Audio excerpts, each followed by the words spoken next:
Working on the solar system, catching Tomb Raider in 3D. Great movie. I mean, like the 2013 reboot, they set up the character really, really well. I mean, it's not some DC, you know, silver spoon billionaire scenario, as most are. You have to keep thinking age where you get silver spoon. Everything's handed to you in a platter.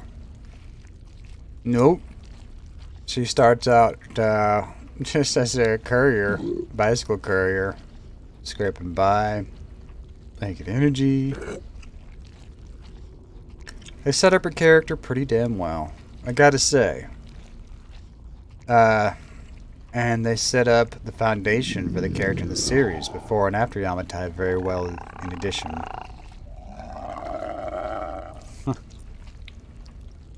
Wow, look at that bit rate. Still tweaking it a little for 540p. It looks pretty good. It's rainproof. Weather can't toss it now. Looks damn good. But yeah, I was impressed, you know. I mean, one of the things that's always made Tomb Raider so impressive. Music's going, overlayers are going, the rest is going. Beautiful.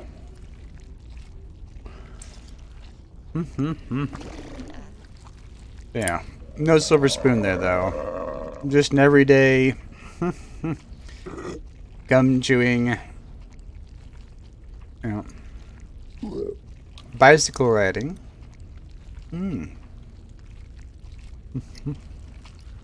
Average heroin. You know?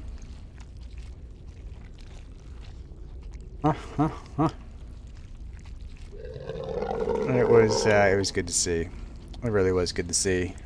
I laughed. Oh man. Yeah, they did a great job setting up the character in the series. They laid the foundation, and doing that in 2 hours is not easy. And doing that in 2 hours while getting a lot of great nods to the game, even more difficult. They did that well too. There are a lot of great nods to the game in there. But, you know, if they want to do sequels, etc., they're set up very well to do that. They've got the character fleshed out. They've got the character going. They've completely shut down the Silver Spoon. Oh yeah, which they did in 2013 reboot with the comics and the Definitive Edition. Sam trying to fund everything, get Laura out there. Although I hadn't seen bonus materials. Love the Definitive Edition of Tomb Raider. 2013 was awesome. But they didn't try to rush it. And, you know, if you're familiar with the series, going way back to a little more of the current gen. And there's some backwards compatibility there too, like Legend, for example. I'm pretty sure Legend went backwards. I know that Underworld did. I think even the Anniversary Edition might have gone backwards compatible on console. On PC, you can play that stuff anytime, right? So it's no big. You want to get Legend, Underworld, 2013, Rise, it's all easy. But that all-encompassing anywhere on the globe, any location scout, any mythology, I mean, I always had a brilliant premise in the games, you know? And they've kept the same runes in there all the way through. From Legend, when they had the sword that could be used as a key, the transport between the alien outpost sites. And they thought it was a weapon, but the sword was actually a key to transport between all the alien outposts. Uh-huh. I've always been good with those runes. And they were there in Legend, transported between the outposts, which is kind of tricky because, you know, and how do you get the transport sites in so well when you're talking about jumping different continents just to get to them? Different cultures, different... And it's a little bit... That's difficult when you can transport between them without Laura traveling halfway across the world. And that sword was destroyed, fortunately. In Underworld, you get to the old-fashioned way, which is the best way to do it, you know? Thor's hammer and all the other alien tech that, you know, oh. And then you meet one of them, right? You meet one of the actual aliens. It has wings, but it's no angel. That was, whoa. Yeah, oh, there's no angel. Good God. And literally almost wipes out the entire planet again. And the first time, you know why they did it, if you keep up with the Tomb Raider lore. I mean, aliens came to Earth. They found, for the first time in their long trip, intelligent life. That'd be us. Yes, us. And they thought we had a real shot. They taught us everything from math to science to astrology, or excuse me, astronomy. Thank you. Math to science to astronomy and all these cultures that seem to have a common deity coming in. IMTG. Or a common extinction level event.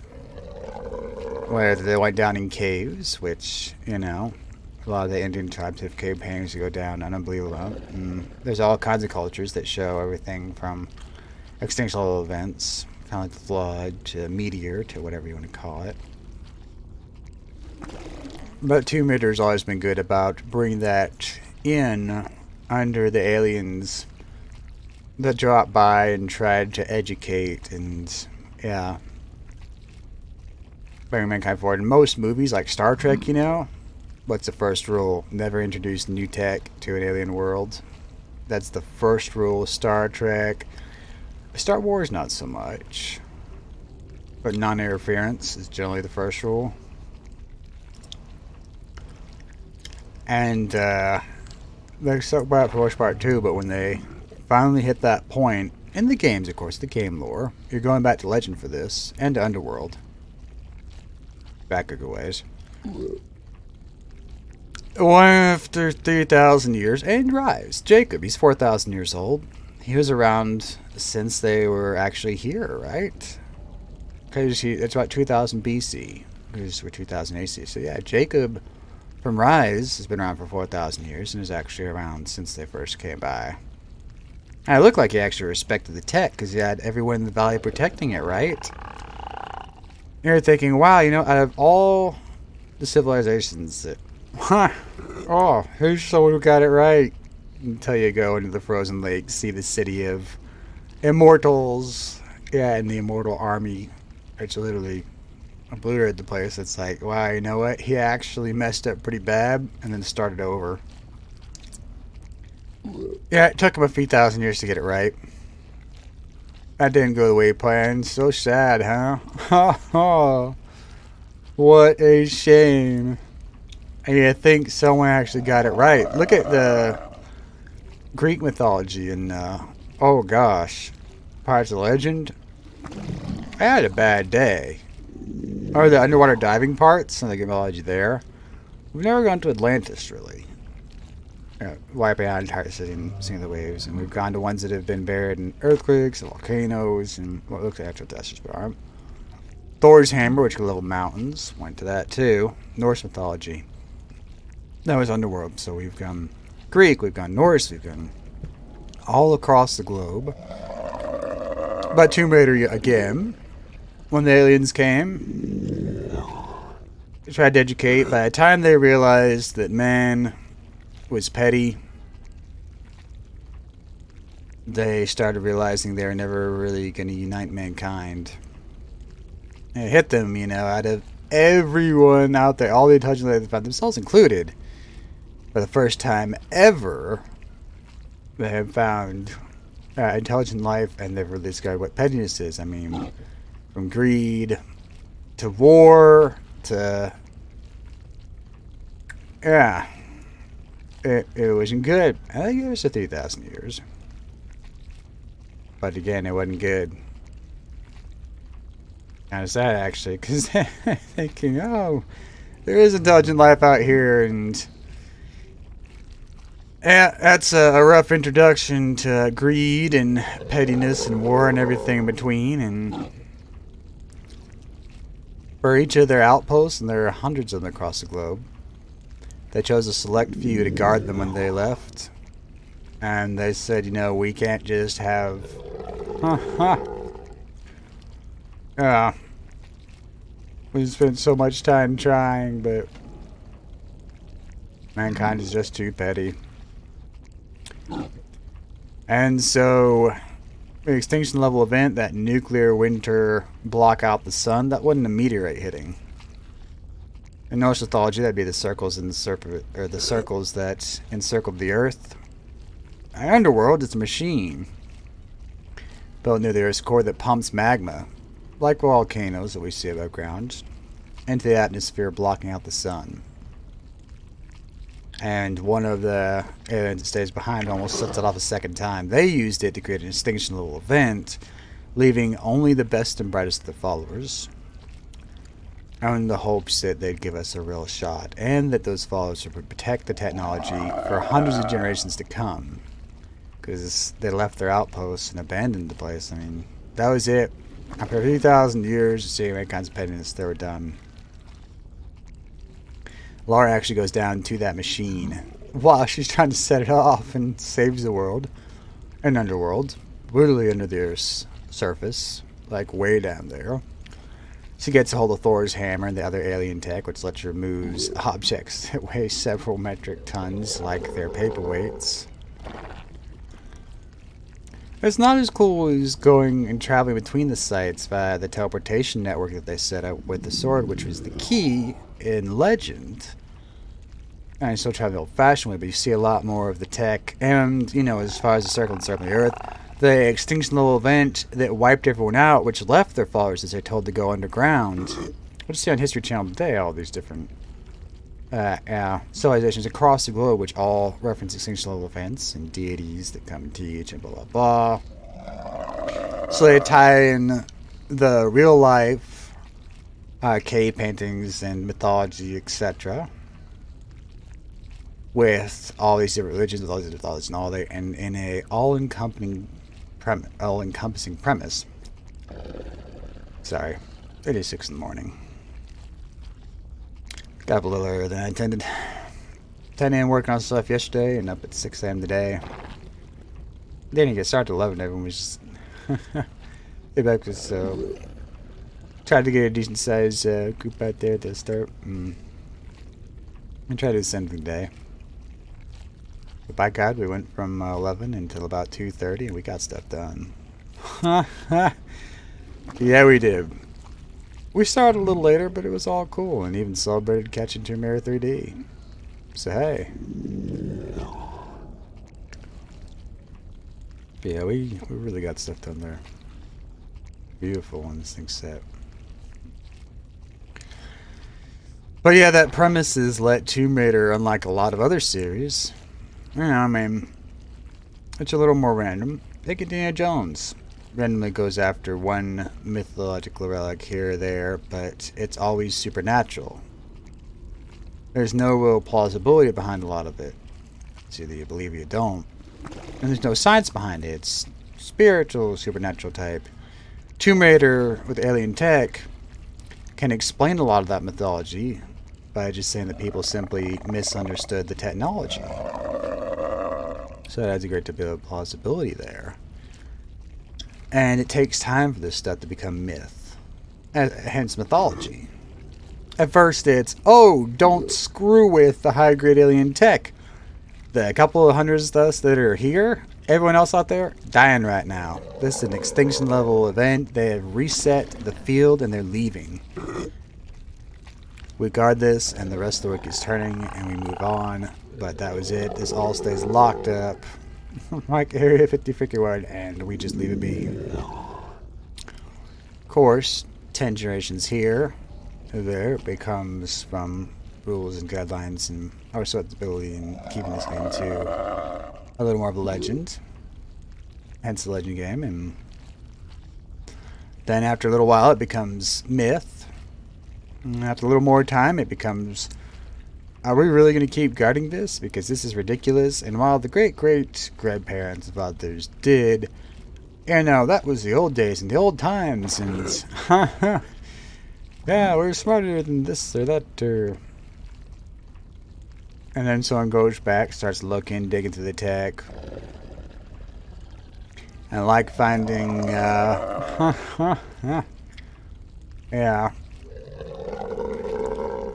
Like finding, well, I'll tell you what's a really dangerous, oh, I don't know. This attack. An orbital weapons platform. It only does much damage as Thor's hammer. It leveled entire mountains. Yeah.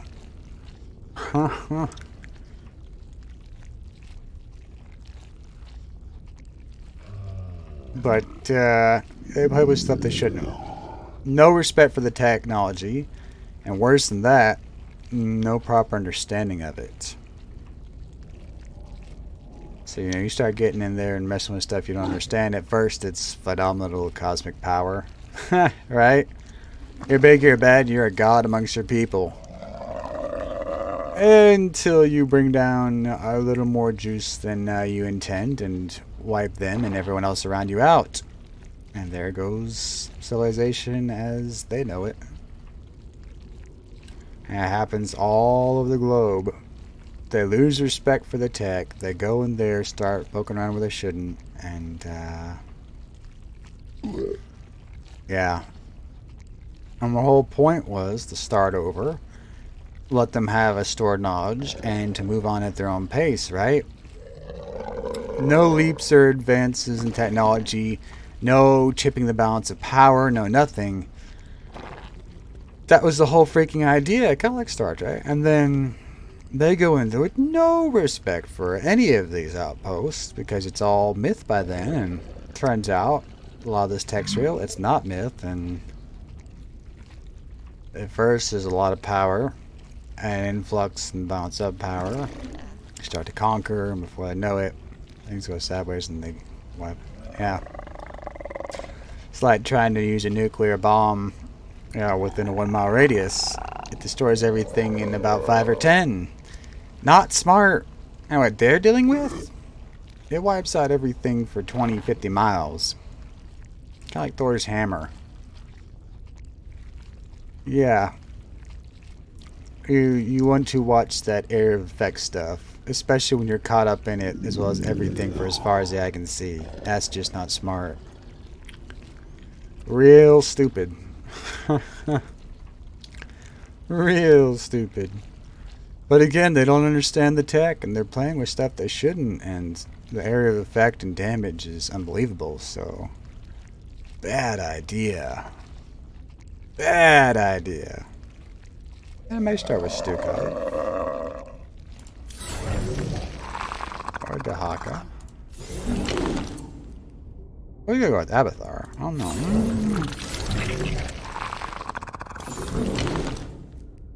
I'll probably start with Stukov. As our commander. But, you know...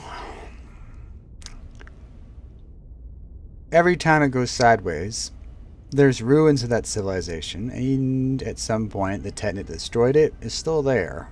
That stuff, it's been around for thousands of years, it's not going anywhere. But it's that all-encompassing narrative that lets them tie every type of mythology across the globe. Every culture, civilization, religion, continent, they can take it anywhere. And mix just enough sci-fi to get the technological side to explain a lot of the myth.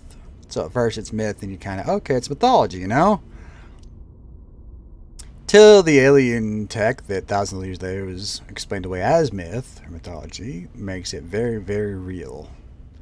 Much like Jacob being 4,000 years old, or the Circan circling the Earth, creating an extinction level event that wiped out the dinosaurs and everything else, or half the other. It's a great narrative, and it's very clever. And the writers and the game have had a really good platform for that, as have they outside the game. Graphic novels, everything else. But, you know, those games last 20, 30 hours, and you're not following a static story of a third party in a 2.5 movie. You're exploring.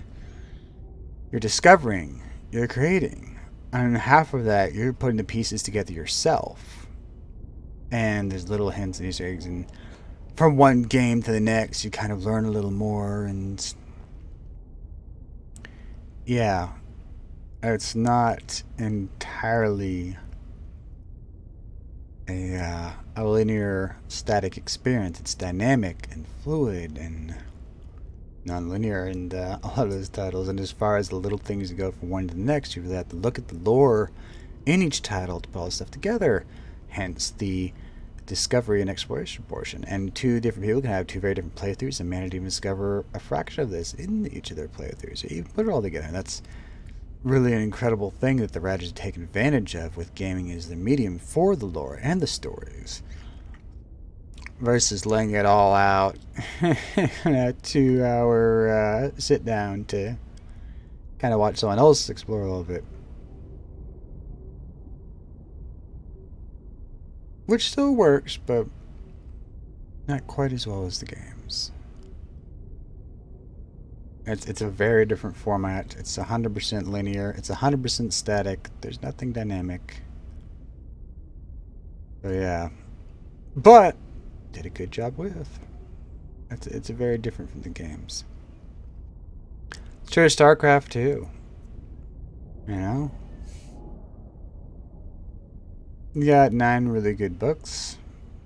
They don't show every side of the Protoss, the Terrans, and the Zerg. You don't get to see everything happening from each perspective, or all the behind-the-scenes stuff with the Dominion, the Sons of Korhal, Arcturus, Raynor, etc. So on the one hand, you got everyday people just trying to survive an alien invasion that rivals any zombie apocalypse. Most of whom know about the Zerg, but, you know, they're on some other world or some other planet, and, you know, they won't hit here, and no one knows about the Protoss because they literally incinerate entire planets to wipe out the Zerg, which are hitting Terran, aka human space.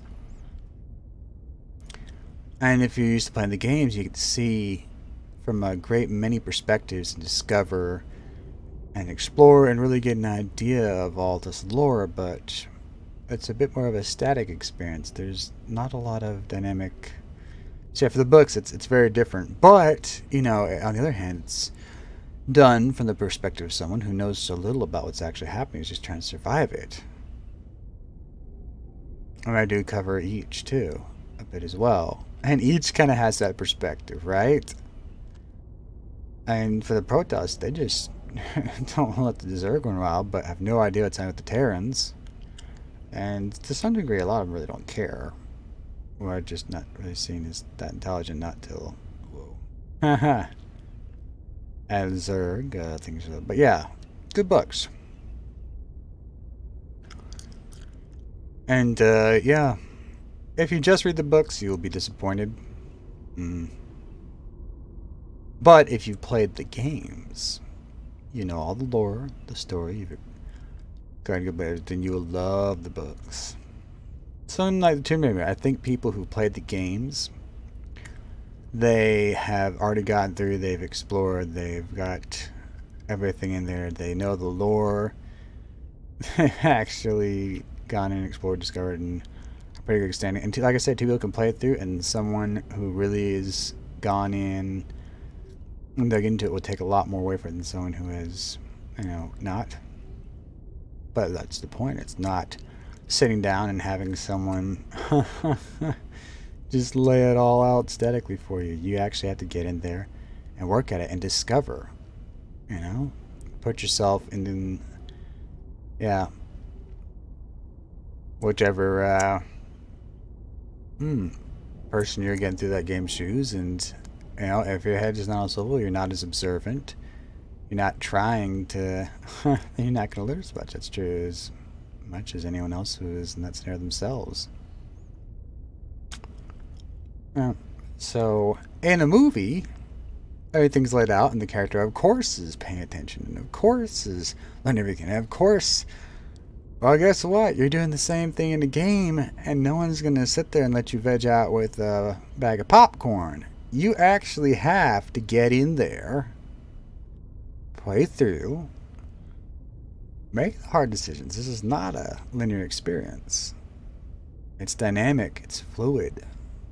It's your responsibility to see it all through, to learn as much as you can from it, to get as much as you can out of it. There is no vegging out with a bag of popcorn and a Pepsi. It doesn't work that way. You're the one going through it, and you are the one getting as much as you get out of it. And that is a very different experience. But it is nice to see what justice they can do with that. And how much they can bring to it. And that is impressive. But yeah, you get a lot more from playing through the games in my experience, you know? When you're actually the one discovering this stuff, when you're actually the one exploring, when you're actually the one getting a takeaway, you know, rather than looking at someone else's takeaway. That makes a difference.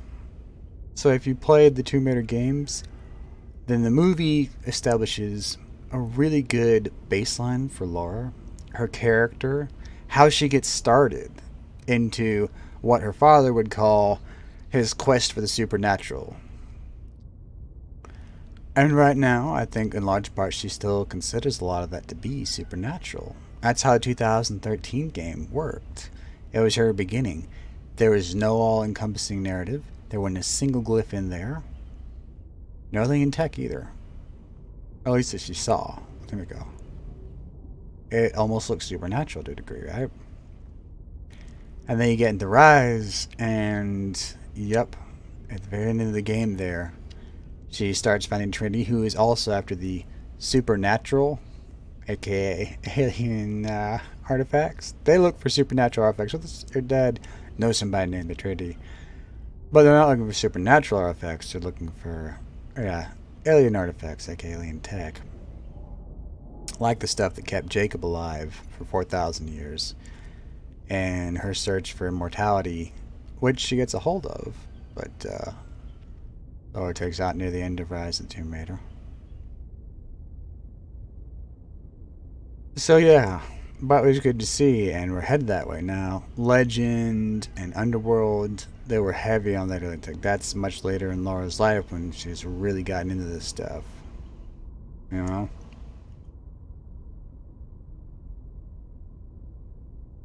But, yeah, they've laid the groundwork pretty well. At the have. And, yeah. Impressive. So, while it didn't get that really all-encompassing freedom to go anywhere, integrate any mythology, any location, and the location scouts did a great job with the movie. But Lara in every game has traveled all across the globe. See, Tomb Raider was the easy one for the other video. It was one island. They didn't have to integrate a lot of the alien tech. It's how she got her start. And they did a great job of that in setting up her life beforehand. No silver spoon. Good energy. Yeah. And they set up things pretty well after too. I like that. But if you haven't seen it, it's worth seeing. You won't get the narrative or the lore of the games in there, but it's 2 hours. You can't do that. What you really need to do is set up your character first. To that end, they did a great job. And they've done a great job laying that foundation. Now, the next step, just like the games. I'm hoping she comes back with the sequel. She did a great job with that. There's a good Lara Croft. Is that trilogy of Lara's origins. You've got Tomb Raider, Rise of the Tomb Raider, and Shadow of the Tomb Raider. The big three for their origin stories. So, yeah, it gets tricky. And, you know, anyone who's gotten into the games is really going to like it. I mean, for Star Trek, you have a lot of people, Trekkies as they'd call them, or Star Wars, who love the lore of the movies and love the lore of the Star Trek series, and who then play the games and have their minds completely blown because they'd go over why this doesn't make sense in episode 134 and why this kind of conflicts with that, and the fact is these are all static experiences. Then they play Knights of the Old Republic, and the writers had a lot of fun with Knights of the Old Republic in the Star Wars universe. Actually, there's some of the same writers who are working on Anthem, which I'm looking forward to. Love the Titanfall games. Can't wait to see what they do with Anthem.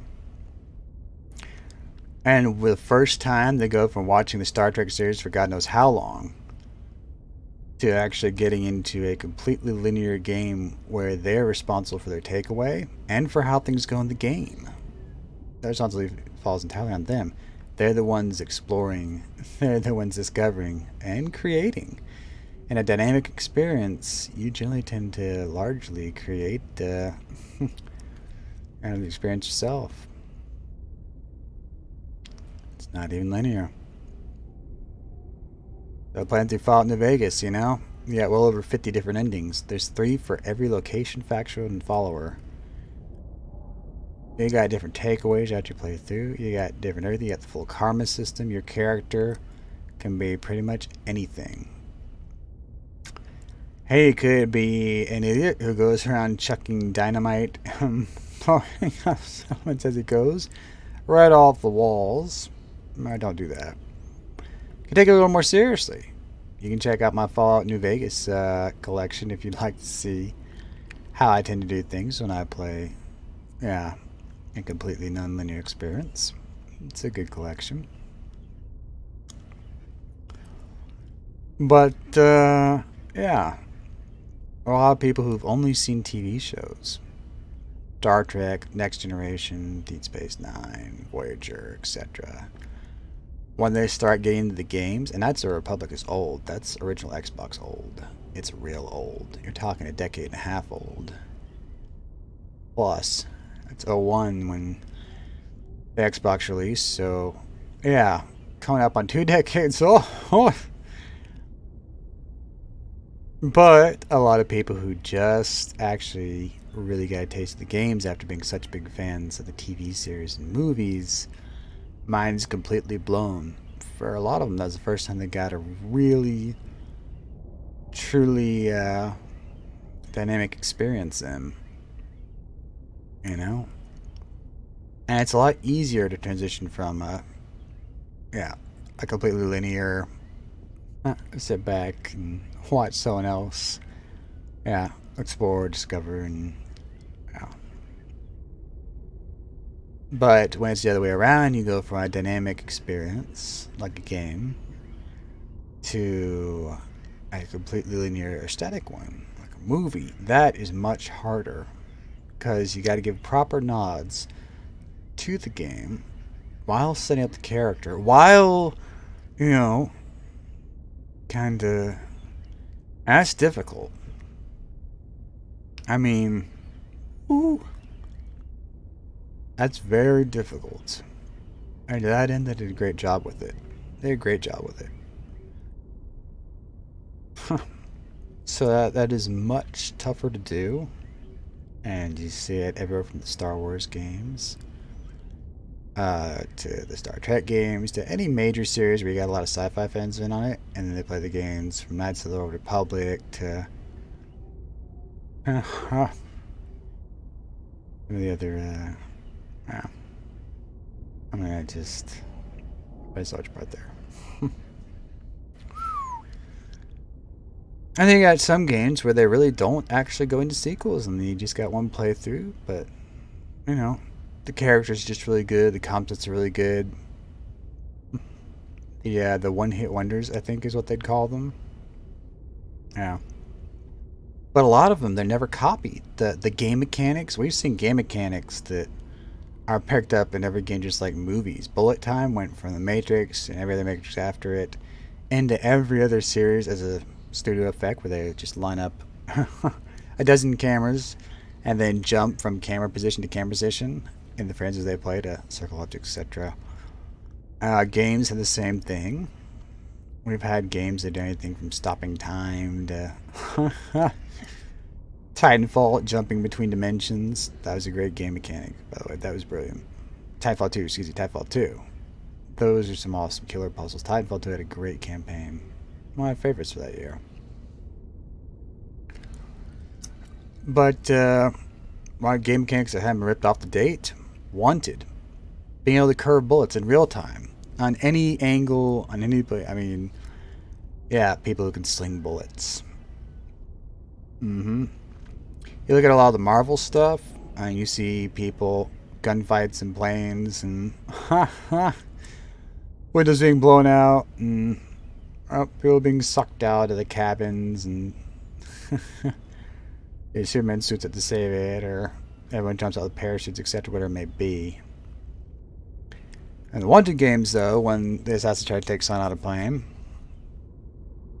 yep. I mean, it's literally going down, and he's climbing between the seats, slinging bullets, the plane's disintegrating, the wings are coming off. It's a pretty wild scene. It would have been extremely high budget, and a lot of movies have done the plane scenes.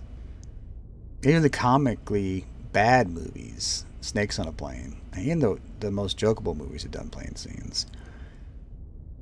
But, you know, there were so many really impressive set pieces and hideouts, and the bullet curving mechanic, be able to sling bullets around corners and stuff, something that no other game is really stolen or ripped off or mimicked, or it was a unique system.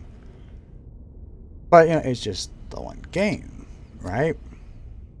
Cool mechanic, great characters, good premise. When they did the movie, they had so many nods. Like, it was a train in the movie, which is lower budget, I know, but... And when that train goes off the bridge and it's hanging vertically, it was just like the plane where they hang on the seats and don't fall, and it's going over a bridge, and yeah, 100-foot drop in the water beneath it. There were so many great nods in the Tomb Raider movie. So many great nods. The plane hanging over the waterfall, the bomber. Oh yeah. Running through everything as it collapses around her. Everything at the beginning. I mean, there are a lot of really great nods in there. Much like Wanted. And to the same degree, they're really, really wacky. I mean, Tomb Raider games are incredibly cinematic. They transition into scripted events so fast, and yet still keep things fluid and dynamic. But yeah, Wanted probably had the most nods, which is very odd for, you know, a one-hit wonder game that no one's even taken to copy the mechanics off of, that never even got a sequel. And this is going back early days, like the first years of the Xbox 360. Xbox 360 was well over a decade old. As a matter of fact, it's, oh my gosh, it's well over a decade old. And yet, it got its movie. I mean, I've got the collector's edition of Wanted. It's right between Trigun and Gungrave in my entertainment center. But it was one of the only movies that really gave the proper nods to the game, you know? And it took the time to set up the characters. And they could have gotten a little more into the lore. And they could have gotten a little more into what they did. They set up the characters instead, and that was really smart. While giving proper nods without blowing the budget. Tomb Raider did the same thing. It set up the characters. It gave the proper nods. It hadn't really gotten into the lore yet. Wanted set itself up for a really good sequel, which it never had. Like the game. But I do expect the sequel for Tomb Raider, and it's going to be pretty damn good. So yeah, I expect very good things there. Very good things. Maybe we'll start with that, actually. Anyways, if you played the games, I mean, even if it's just the current console gens, Legend, Underworld, the Reboot, Rise, hell, Anniversary. They're all backwards compat. If you're on PC, you're not even worried about the duration, right? You can play the old ones. And there's some interesting Easter eggs in those that involve that too. Though they're nowhere near as pretty as they are starting at about Legend. But yeah. If you're a gamer and you really get into lore, and you're not going to a game, you don't nitpick this episode or that episode, or why did so and so do this in episode that. Nah, you're the one doing all that stuff. You're the one doing the exploring. You're the one doing the discovering. You're the one. It's not why didn't they discover this and why did they do that and why did your character this and that. Nah. You don't question what the character does in each episode. That all falls on you in a game. You're the one getting that takeaway, not questioning their takeaway. So, yeah. If you haven't played the games, play the games and see the movie. You know, I just have personal thoughts, and I'd say that for everything from StarCraft, playing the games before reading the books, to, I don't know. And any of the ones you start the game, play through there yourself, get a little into the lore. You'll get so much more out of it, and so much more time and to discover and to see and to. And it's hard to compress that into a 2-hour movie, and yeah, they do it well. It's not the characters, but if you're just seeing it for the first time, upside, you will get a little more from the game. It's a lot longer and there's a lot more there. You spend a significant more time exploring Yamatai and getting the backstory on Trinity, etc. But, you know, it does establish the character, but there's so much more to discover in the game. Just for Yamatai alone, much less the lore and Laura's travels and her journey through. So there's a great deal more of Yamatai and everything else in there. And yeah, play the 2013 reboot if you liked the movie, you like her character, you get ready to be blown away. The game will give you so much more. You will find 10 times the content in Laura's journey. And it's a hell of a journey. It's wild. So yeah, the 2013 Tomb Raider Definitive Edition. Oh, PC, X1, X1X, don't care where you find it. Worth that playthrough. And if you just like the game, yeah, you want to see the movie. They establish the character well. And they get traded in there, and they've got the foundation set for Laura, so that moving forward they can really get into that really impressive narrative that the writers have used, and to a very good degree just blowing anything else out of the water. You don't have that freedom. I'm sure you can travel to locations and ruins, but you don't really have the ability to really weave the mythology and bring a little sci-fi and tech and plausibility to all of it, you know? It's either something that generally is hocus pocus supernatural or spirit or whatever you want to call it, but there's not a lot of possibility from a technological standpoint. And it's always been good about giving it that plausibility to a mythology in every culture across the globe. And uniting common events from Extinction Level to Diddle anything else. It's always been incredibly impressive in the games, and I hope that they're able to pull that off in the movies, because the next one, I hate to say it, but that's only going to be 2 hours long too, so pressure's on. Yep. Now Rise, she visits one of the outposts. But to her at that point, much like Yamatai, things still look supernatural. And Jacob says he's been around for 4,000 years and she's not even sure she believes him. Then she sees the entire city. Yeah, all the soldiers have been around 1,000 years as well.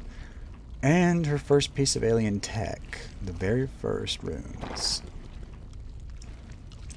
And things like that. I'd say in Shadow of the Tomb Raider, which hits this fall, it's not just going to be a little bit of alien tech, it's going to be enough to actually make her realize what's happening with these outposts. And she already knows that, much like Jacob, the original Guardians, who did kind of respect, I mean, he really did respect it. But things get out of hand when you're messing with tech you don't understand. And yeah, Rise of Tomb Raider is a great example of that. He lost the city. He lost everyone in it.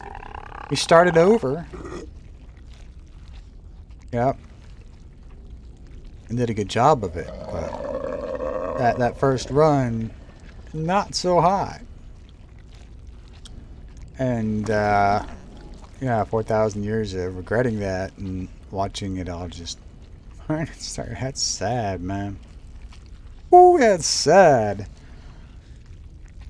And the 3D, actually, I gotta say it because I've seen too many movies just do a thing where there's something flying through the air at you. Where the Tomb Raider 3D was the first 3D movie that did not feel gimmicky. I have seen them get gimmicky to the point where it's almost shameless.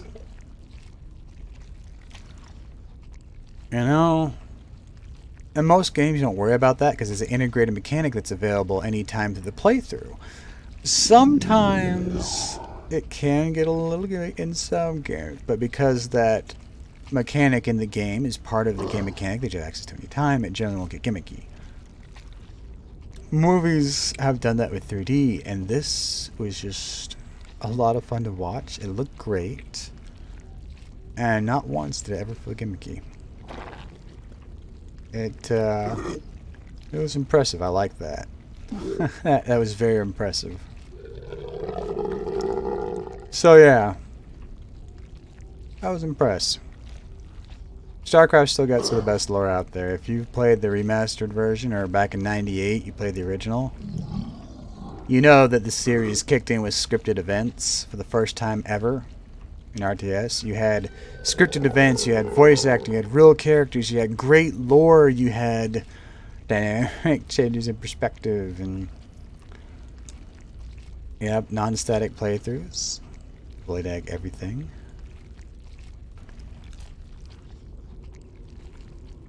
It was really impressive. StarCraft 2 continues that, does a better job of it. There's some horrible endings if you just screwed up, you know, or good ones. You got people to safety. And yeah, it's the same thing. Things along the way, people are lost or saved along the way, and things get messy. But you know, it also surprises people too. I mean, when Rainer gets Sir Pretty Smile out safely, she tells him he's a good man. Give him a kiss on the cheek. Yeah, that was good. There's a bad ending there though, where it does not get her out, and it's just yeah, that sucks. And there's a bunch of bad endings like that through there.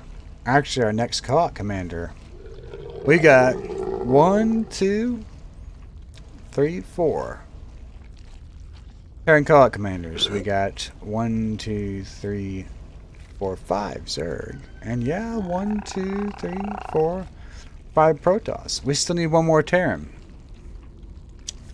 If you've seen the 20th anniversary screen, you know the one. Right, dead cop there. Right behind Nova on the right side, there's a monitor. Guess who's on it? One of those good and bad endings. And he can die, admittedly, he can die in the campaign of the very first StarCraft 2 game, Wings of Liberty. But, like Mira, could have some really cool custom units, and like Nova and Kerrigan was part of the Ghost program. So, very different though. Yeah, they're very different little ghosts. That's why Arcturus tried to get rid of them in Wings of Liberty. Why Raynor tried to save them, and why Nova kills him if you get the bad ending. Of course you can save him too.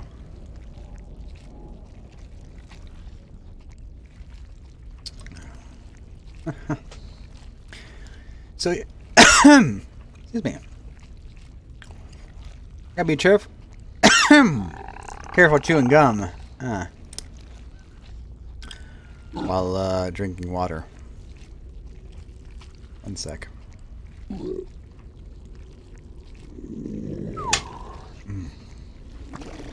Strawberry and watermelon, though. Two of the best gums. Oh.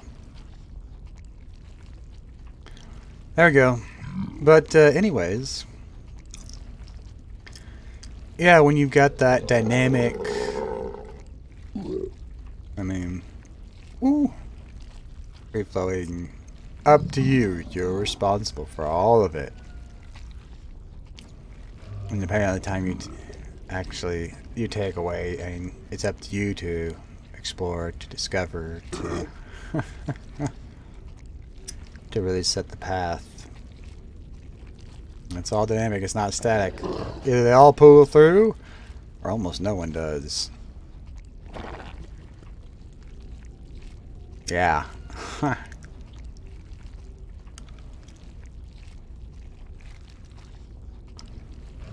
But yeah, StarCraft's always done the scripted events better than anyone else. It introduced them, for God's sakes, to RTS. It introduced the scripted events, the voice acting, the lore, all of it. It's my personal fave. Otherwise, oh yeah, great playthrough. Especially in the games. And it's partially the format, like, you know, you get into books and it's just... Oh, it's tacky. You question why they missed this, and why they did that, and why they didn't think about this, and every move the character may make. Like, so I'm going over Star Trek episodes, and in episode 113, why did... Nah, there's none of that bits of the game. It's you all the way. Not some static, completely linear. It's dynamic and fluid, and... yeah. You're responsible for that. You know, a lot of movies, it's always like if you look at a war movie, you know, it's always the one guy surviving. Pick one. Pick one right now. It's like a half a dozen guys, and you have no idea on a large scale what's happening at all. At all. Pick one. From the Battle of Sevastopol, which is a great movie. I mean, she's one of the first female snipers to, like, whoa. And they have a voice that sounds just like her in Battlefield 1. Very cool. To a bunch of others, it generally follows the one person in the midst of war. You don't really have an idea of what the losses were, or what the wins were, what. But for StarCraft, I mean, between the scripted events, the characters, these massive armies clashing, the points of interest, points of conflict, the decision to fight battles or to leave that. You really have to pick your battles. That's not a joke. Made things on the run. Things get desperate with things. And you see that in history. I mean, look at Washington. Half his forces died of frostbite. They went on and literally, at some point, wind up boiling shoes, leather, for food. Which I didn't know you could do, but you really can't eat shoes. And they call it tack. What is it? Tack and something. But yeah, I mean, just, you don't even know how bad let's go get. You do some in history and but in the movies, the most you do is send in a few people. You don't really get an idea of the scope or scale of things at all. And that's true. The games, okay, you got scripted events, here it's people that are very memorable, recognizable, that you know by name, and that, admittedly, it does that a lot in the games too. That is true, but you really get an idea of the scope and scale of things. And when things go sideways in the story and the game, that's you. It's all dynamic and fluid. That's on you.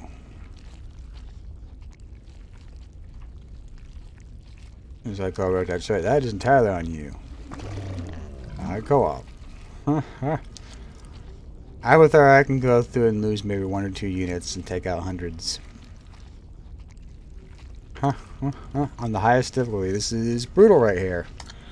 So you got casual, normal, hard, and brutal. It starts out, you have little or no experience playing strategy games. You have some experience playing strategy games. You're a StarCraft veteran. You are a StarCraft expert. But yeah. And it gets messy because the campaign part of the game is you're hit with a supply cap. 200. That's it. Little individual units like infantry take 1 supply apiece. A tank takes 2 or 3 people to operate it. So 1 tank, 2 or 3 supply.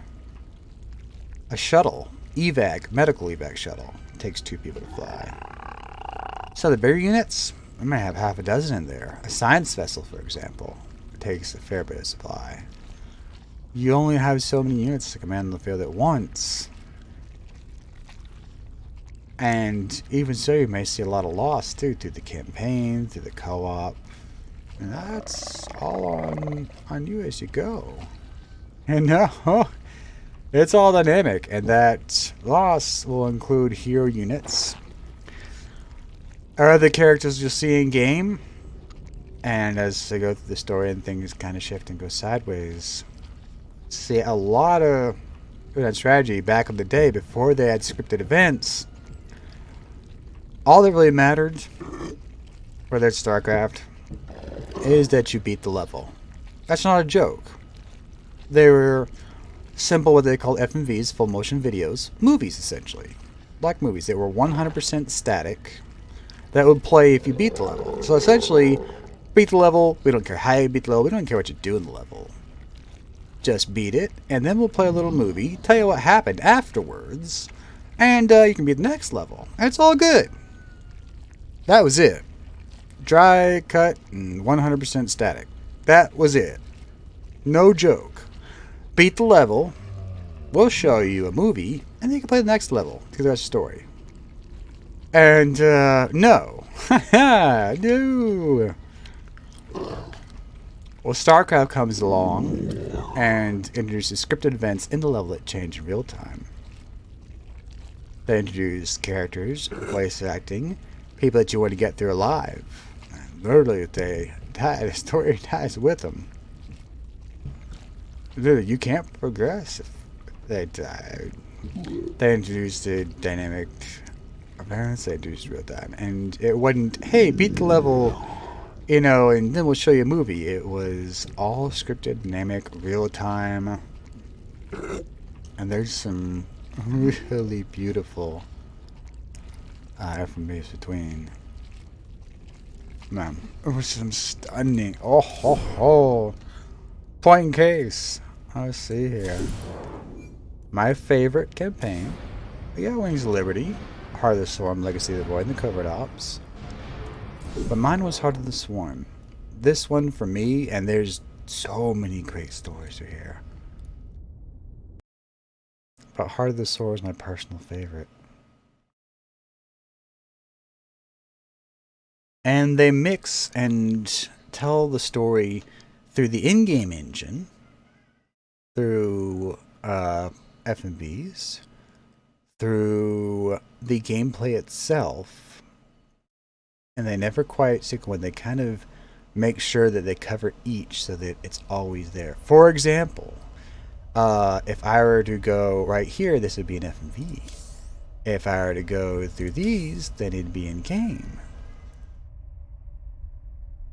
And yeah, that's one of the really cool things is that they use every form. So here, the introduction to this chapter in the StarCraft story. Heart of the Swarm. This is an FMV, for example. This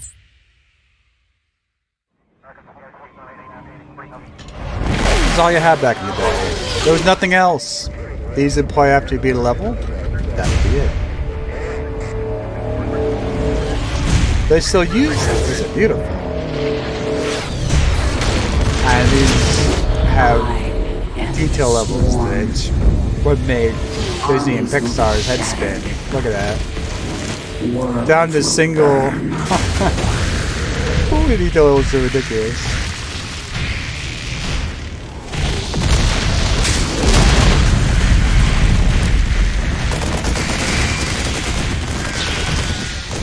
And you won't see this level if you better outside the games. Oh, okay.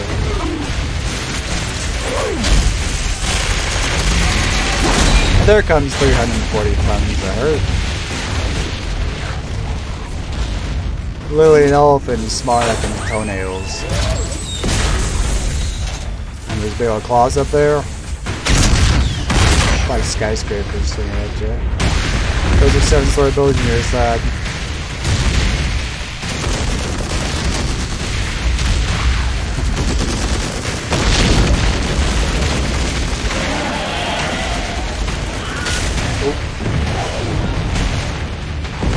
Yeah, we're getting his, oh, what a frick. Look at that, he's defending his statue. The whole city's there. Turles wants to save his big ass statue. Shall be mine. Oh. One thing, he kills billions of his own people. Create power vacuums and blame third parties that are involved. Am the queen of blades. So you accept that straight.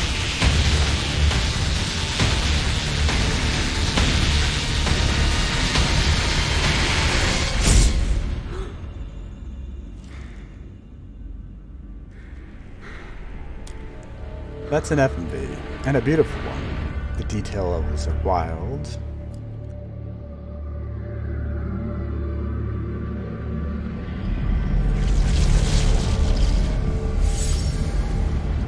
This one, my favorite. But, I mean, you know, it's not all FMVs either. Right here, where my mouse is, upper right, that's the one.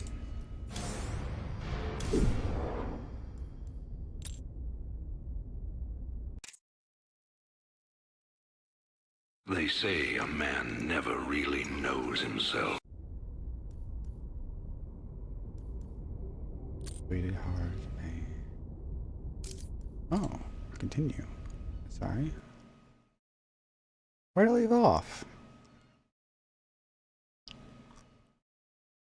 This should be a master archive. Oh, there it is. Place in the shroud, the secret mission.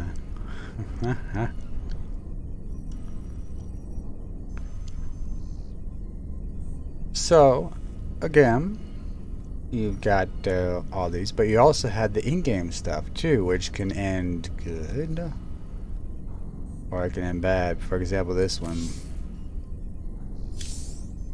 This is all rendered using the in-game engine, so it's not an FMV. It starts with an FMV, that one that was just playing. But this, in-game engine. So I guess this is goodbye, Doc. Now you've got a lot of cleaning up to do out there. We'll manage somehow. I just hope you boys stay out of trouble. Those Protoss are bound to be upset. Well, me and the Protoss go way back. I've helped them out a few times. Figure they might cut me some slack. I like it. Notice the 2D backdrop. You could always stay here. Settle down, make a new start. Guys like me don't get second chances, darling. We just gotta finish what we begun.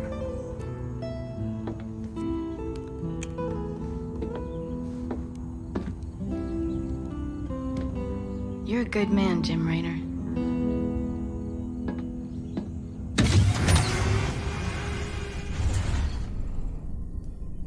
You've also got the stuff that's done in-game while you play.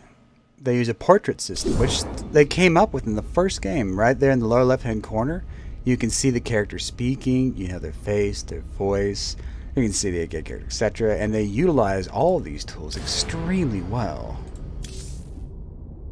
Matter of fact, we jump to co-op, and let's see who happens to pop up in there. Stukas. Abathar. So Abathar is Zerg, which means the portraits will be from Zerg characters and units. Generally speaking, or we'll be working with Terrans, Protoss, who knows? But that mechanic, I mean, is something that was never done before. Yeah, it worked through a level any way you want. It's on FMV.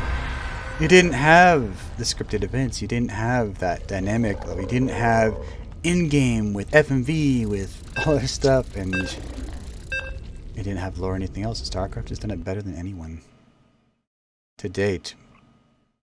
Did it well in '98. The HD remake is beautiful. We're done full 4K. That's $15 too, so you can play through even on a notebook. It's not 3D. It's really high res, but it's 2D for the day. I got it for my little sister, my dad, myself, a couple other people, everyone who played it back in the day. And they did a really good job storing that, but yeah. It started a lot of the stuff that really brought that fluid dynamic sense of discovery and exploration and getting the lore and getting the characters and doing it all in real time while actually playing instead of just being a level and going for some FMV between. A lot of those tools that are still in use today started with the original StarCraft. And it's still what StarCraft uses to this day. Beautiful. Absolutely beautiful. And as the sun comes up, the lighting might change a little on my cam. I don't know. I can control it with artificial LED lighting, but there may be some glare. I hope not. Man, am I glad to see the two of you. So right here, left side. Void thrashers, and Left side and Hammer. much more. Also a character in a I'm few too other busy games. fighting fires in here to handle them myself. You gotta destroy those thrashers before they destroy this fortress. Can do. So, we're all that's See that left. rift over yonder? There aren't That's many how a reserves. thrasher It's appears on the us, battlefield. and that's Get it. ready to welcome it, would you? Unless you know the story of the game, you have no idea what the Void is, or what a Void Thresher is, for that matter. Because a lot of these missions are pulled from the game. There's her base. Oh, it's a pretty serious base, too. Look at the size of this Hulker, huh? That's pretty serious. There's my one unit flying through, little purple eyes. Our little face. Now we got Zerg coming together on one side and Protoss on the other, helping Terrans. All three working together. Thank Kerrigan for that. Essentially, she united them all. Spawn more overlords. I hear you, darling. That's her there.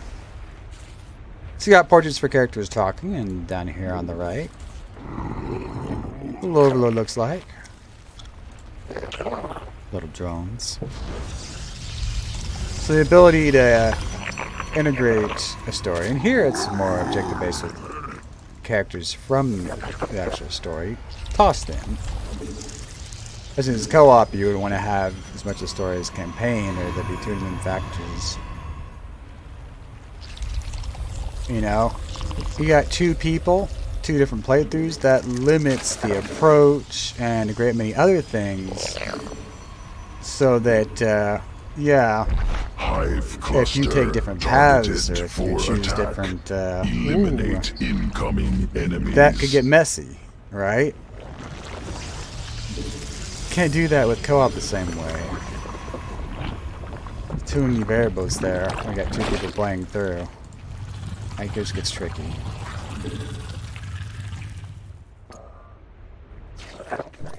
So to offset that, they just use a few of the characters from the campaign.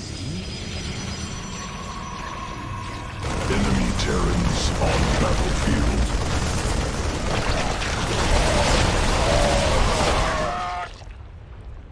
Huh, these will lose.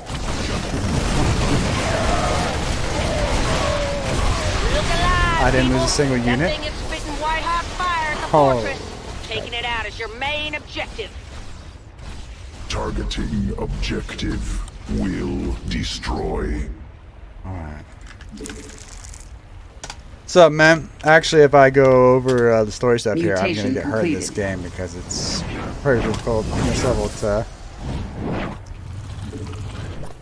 actually explain stuff and not get you or your co-op commander hurt. So we really gotta move. We need more overlords. But yeah, as far as great games, great stories, StarCraft's got some killer story and lore, as is Tomb Raider, and they Mutation both have really good complete. premises to let them do a whole lot with that. If you play the StarCraft games, get into the books. If you read the StarCraft books, get into the games. Same for Tomb Raider. If you played the games, check out the Need more movie. Vespene Void for that. thrashers are starting to burn. And if a you checked hole out the through movie, fortress's play the ceiling. games. So, you know, that seems bad. We shall ensure it survives.